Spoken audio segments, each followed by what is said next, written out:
బుధవారం ఉదయం 10:30 వేములవాడ రాజన్న ఆలయానికి గౌరవ ముఖ్యమంత్రి శ్రీ యనమల రేవంత్ రెడ్డి గారు చేరుకుంటారు. రాజన్న సిరిసిల్ల జిల్లాలోని పలు అభివృద్ధి కార్యక్రమాల ప్రారంభోత్సవానికి, శంకుస్థాపన కార్యక్రమానికి వివిధ కార్యక్రమాలని రూపకల్పన చేయడం జరుగుతుంది. మినిట్ టు మినిట్ ప్రోగ్రాం రేపటిలోగల మీ ద్వారా ప్రజానికి అందజేస్తామని తెలియజేస్తూ, ప్రధానంగా వేములవాడ రాజన్న ఆలయం దక్షిణ కాశీగా ప్రసిద్ధి గాంచి లక్షలాది మంది ప్రజల భక్తుల కొంగు బంగారమైనటువంటి రాజన్న ఆలయ అభివృద్ధి విస్తరణ 2024-25 బడ్జెట్లో 50 కోట్ల రూపాయలు వెచ్చించుకొని ఉప ముఖ్యమంత్రిగా ఫైనాన్స్ మార్చులు శ్రీ బట్టి విక్రమార్క గారు, జిల్లాకు సంబంధించిన ఉమ్మడి మంత్రులు పెద్దలు పొన్నం ప్రభాకర్ గారు, శ్రీధర్ బాబు గారి సహకారంతో రాష్ట్ర దేవాదాయ శాఖ మంత్రులు కొండ సురేఖ మేడం గారి సహకారంతో 50 కోట్లు వెచ్చించుకున్న దాన్ని శంకుస్థాపన చేస్తూ ఆలయ విస్తరణ చేపట్టే కార్యక్రమం. ఇక్కడ ఒక మాట రాజన్న భక్తులకు, ప్రజలకు మీ ద్వారా చెప్పాలి. జూన్ 18, 2015 అప్పటి ముఖ్యమంత్రి కేసీఆర్ ఈ జిల్లాకు యువరాజుగా ఉన్నటువంటి మంత్రి గారి కుమారుడు ఉన్నప్పుడు ఏటా 100 కోట్లతో ఆలయాన్ని అభివృద్ధి చేస్తా అని చెప్పని ఆనాడు ఆ ప్రభుత్వం ఇంచుమించు 8 సంవత్సరాల అధికారులు ఉన్నా రంగురంగుల బ్రోచర్లలో, రంగురంగుల ఫోటోలలోనే చూపించారు తప్ప క్షేత్రస్థాయిలో ఇక్కడ అభివృద్ధి చూపించారు. మేమేనాడు ప్రభుత్వం వచ్చిన తర్వాత బడ్జెట్లో డబ్బు పెట్టుకుని ప్రజలకు కానీ రాజన్న భక్తులకు కానీ మాట ఇవ్వలేదు.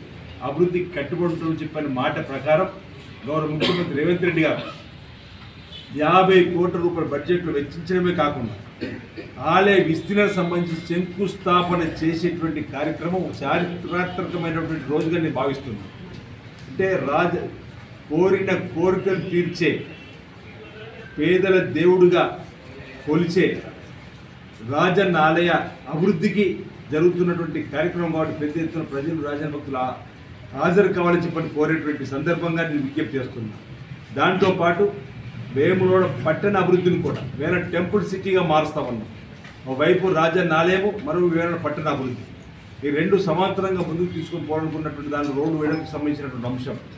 దాంతోపాటు సిరిసిల్ల జిల్లా కేంద్రానికి సంబంధించి నేతన్నల చిరకాల కోరిక 30 సంవత్సరాల నుంచి వేచి చూస్తున్న యార్ని డిపో, నూలు డిపో రావాలని వాళ్ళు కోరుకుంటున్న సందర్భం.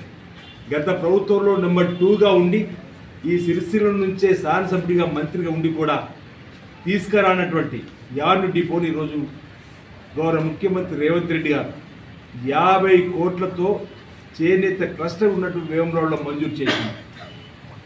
ఈ నూలు దారం ఇప్పటికీ 2 రాష్ట్రాలు దాటి అంతంత దూరం నుంచి తీసుకొస్తున్నారు ఆ దారాన్ని.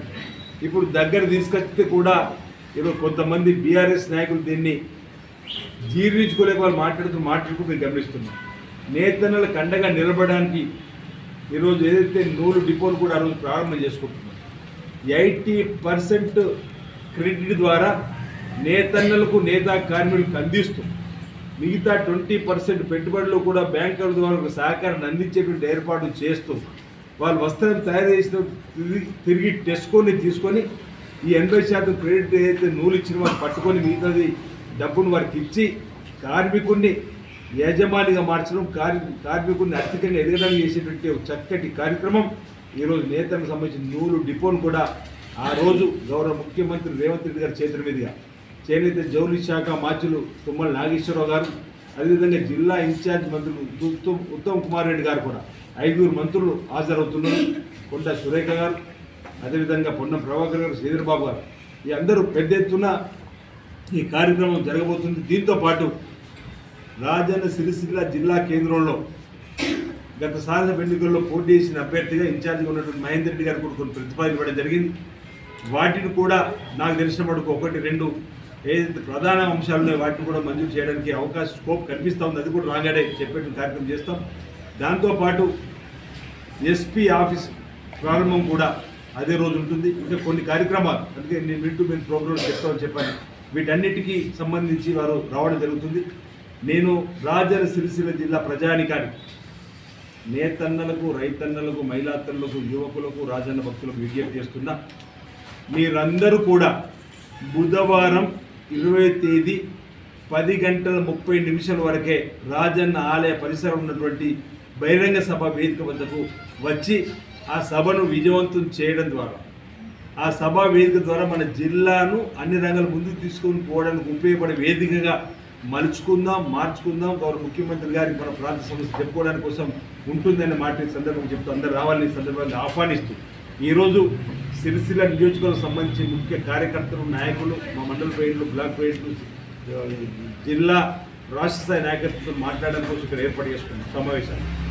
రేపటి రోజు కూడా మీ ద్వారా నేను విజ్ఞప్తి చేస్తున్నా, రేపు ఉదయం 10 గంటలకు వేములవాడలో రాజన్న సిరిసిల్ల జిల్లా స్థాయి కాంగ్రెస్ పార్టీ సమావేశాన్ని కూడా మరొకటి ఏర్పాటు చేయడం జరిగింది.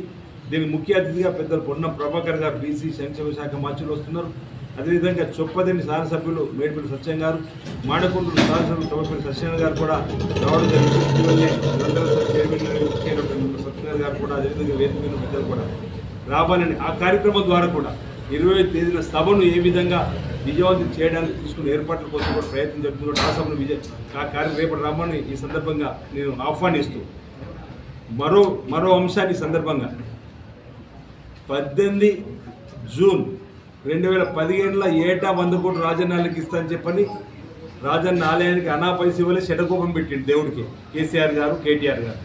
అదేవిధంగా ముంపు గ్రామాల ప్రజలకు ఆశల పల్లెకిలోకి కేసీఆర్ డబుల్ బెడ్రూమ్లకు 5,04,000 రూపాయలు ఇస్తున్నా, మీరు ఎక్కడైనా నిర్మాణం చేసుకోండి అంటే నాకు బాగా గుర్తు. ఆ రాత్రి ఆ 11-12 గ్రామాల్లో రాత్రి 10 గంటలకు పటాకులు కాల్చారు. ఎందుకని దర్వాజలు తీసి చూస్తే మా ప్రజలు కేసీఆర్ మనం డబుల్ బెడ్రూమ్ 5,04,000 ఇస్తున్నట్టు సంతోషపడ్డారు, మేము కూడా సంతోషపడ్డాం. తెల్లవారి పాలాభిషేకాలు, అటు కేటీఆర్కు ఇటు కేసీఆర్, మరి తెల్లారి పట్టు శాలువలతో శాసనసభ్యులకు సన్మానం. కానీ 2011 నుంచి 23 వరకు 8 ఏళ్ళ అధికారంలో ఒక్కరికి కూడా బెడ్రూమ్ ఇవ్వాలి. ఆ సందర్భంలో ముంపు గ్రామాల ప్రజల పక్షాన కాంగ్రెస్ పార్టీ పోరాటం చేసిన క్రమంలో పెద్దలు రేవంత్ రెడ్డి గారు పీసీ అధ్యక్షుల హోదాలో వారికి భరోసాను కల్పించడానికి వాళ్ళ ఉద్యోగంలో పాల్గొన్నాడు. బస చేసిండు, ఒకరోజు సంఘ మధ్యలో రాత్రి నిద్ర వేసిండు. బట్టి విక్రమార్క గారు సిఎల్పి నాయకుడిగా వచ్చి భరోసాను కల్పించారు. పెద్దలు పొన్నం ప్రభాకర్ గారు, శ్రీధర్ బాబు గారు ఇప్పుడు మంత్రులు ఉన్నటువంటి, అడ్డు లక్ష్మణ్ కుమార్ గారు విప్గా ఉన్నటువంటి పెద్దలు ఎమ్మెల్సీ జీవన్ రెడ్డి గారు, ఈ విధంగా అందరము కూడా ముంపు గ్రామాల ప్రజల కారణం అండగా నిలబడి ప్రజా ప్రభుత్వం ఇందిరమ్మ రాజ్యం రాగానే మీకు ఇల్లు ఇచ్చేటువంటి కార్యక్రమం చేస్తున్నానని ఇచ్చిన మాటకి ఈరోజు కట్టుబడి, ఏదైతే 20వ తేదీన ఉదయం 10:30కు వేమలోడికి వస్తున్న రేవంత్ రెడ్డి గారు మరి మనం ఇచ్చిన మాట ప్రకారం ముందుకు పోవాలని చెప్పండి. ముంపు గ్రామాల నిర్వాసితులకు 4,696 ఇండ్లు, డబ్బు రూపాయలు చూస్తే 236,80,00,000 రూపాయల నిధుల్ని నిన్నటి రోజు ఆ ముంపు గ్రామాలకు సంబంధించినటువంటి వారికి ఇందిరమ్మ ఇళ్ళకి ఒక్కొక్కరికి 5 లక్షల రూపాయలు మంజూరు చేసింది. ఇది ప్రజాప్రభుత్వం చెప్తుంది.